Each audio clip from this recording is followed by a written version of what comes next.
What is up? Today we're going to be taking a look at the Cold Steel AK-47, the new design. So while I read the specs, I'll show you guys some size comparisons with the Mini Griptilian and the Victorinox Spartan. So this is the new model of the Cold Steel AK-47. The blade is 3.5 inches long, 3.5 millimeters thick of a blade, 9 inches overall. It weighs 5.5 ounces. And the handle is 5.5 inches of G10. Now, this is a big departure from the original Cold Steel AK-47, which just was released, I think, last year. This one. The previous one had the Ultra Lock, which was basically like a modified Axis lock. It wasn't exactly the same. You could look at the lock mechanism. It's not exactly the same, but it was a very similar design.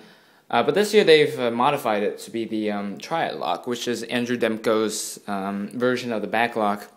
And in production knife, communities and stuff, it's considered to be probably the strongest lock you could have on a production folder. Do I think that's necessary? No, but it's always a welcome addition to have something you can depend on, not to fold on you. And by all means, I really do think these Cold Steel designs are very strong. I haven't had too much experience cutting with the knife. This is just going to be a quick just observations and stuff because it's more of a catch and release for me because I do have so many other knives and stuff I need to pay for. So let's start with the blade. You got 3.5 inches of Oz-8. You can tell I haven't used it because the Cold Steel coating is notorious for coming off very, very quickly. I do have a Cold Steel American Lawman, which I have used for minor tasks, nothing too major, and it seems to hold the edge well. It could also be a function of its ground well too. It has this nice, very dramatic hollow grind, and blade thickness is nothing ridiculous. It's probably about right for the really for the intended use of this knife, which I do think is a hard use work folder. That's a little short for a tactical folder. Very nice blade shape on the blade, very nice belly.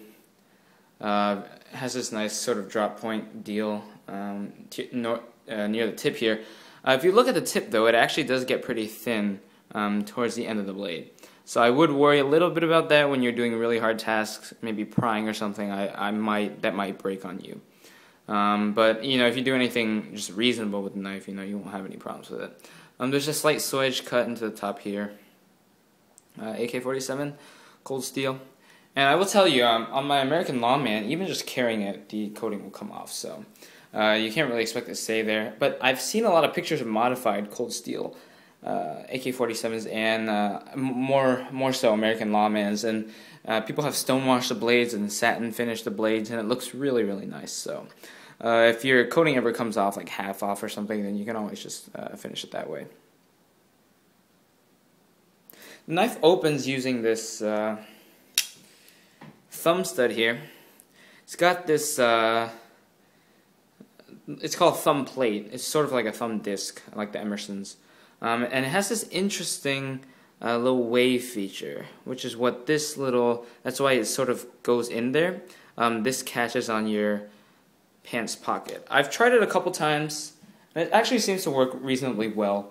I mean, it's not as good as Emerson, but the thing with Emerson's is I find that even if you're trying to take it out of your pocket normally without waving it open, it will tend to just pop out the handle. It might not engage, but it'll pop out the handle. This one, it's more deliberate. If you want it to engage with a wave feature, then you purposely do that motion and pull it against your pocket. It will work, but when you're just pulling out your pocket just to make an everyday cut, you don't need to wave it out. It tends not to open up, especially because there's slightly smaller hole and there's less of a bias towards opening because it's not like a liner lock. It won't just swing open. Going on to the handle is that very nice quality Cold Steel G10. Don't really need to talk about that. It's just super, super grippy. It has these nice grooves here. I really think it adds to the looks of the knife. Nothing, for function, but that's no problem. The clip here has always been a source of trouble on Cold Steel knives. I mean, you can see how much of the knife will stick out. In addition, it's on top of this really tough G10, so that's not ideal, but as for a clip design, it's fine, I think. You can put it left or right hand. tip down both ways, which I think is fine because it's a back lock. One thing I don't really like too much about the knife is that the handle is so long in comparison to the blade. If you look at it, you got a 5.5-inch handle, but you only have a 3.5-inch blade. Usually I like there to be about like a 1-inch difference, or maybe at most 1.5 inches difference between the blade length and the handle length. But this handle is really a bit long, so I don't think it's necessary to have a handle this long. I'd just rather have more blade. But it's very comfortable in the hand. You can hold it like this, back here, or up here with your index finger on this sort of hump here. Put your thumb up here. There's this little jimping here and doesn't do anything. One last thing to talk about is this little steel thing on the end. You can actually use this to, break ice or something, or I don't condone using knives for self-defense or anything, but this is something that makes more sense to me than maybe like a live blade. Using this as an impact tool is better than nothing.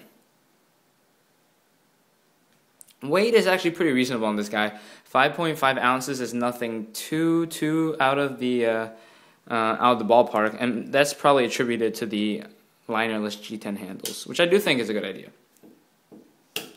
Overall, this is a very solid production knife from Cold Steel. Cold Steel has really been stepping up their game, especially since introducing the triad lock and really going for, talking to the consumer and asking what they want. They recently had a survey asking whether or not the customers wanted a bead blast finish or keep the Teflon finish for another year, which I really think is good. They're talking to the community, and while there's still a few things on this knife, like the clip position, and also the clip on top of the G10, and also the incongruence between the handle length and the blade length, I really think it's a solid value for the money. This is like $55 or $60, something like that. But for the money, I do think it's a very good knife. It'll serve you very, very well. I have to commend Cold Steel on making a very nice knife, and with a few modifications, I mean, it'd be something that I would carry a lot too, but at this point, I just need some money, so I'm selling this off. Hope you guys enjoyed the review, or just basically the quick look over. I'll have more videos in the future. Gonna try to make a lot before I leave, but I'll see you all later. Peace. Bye.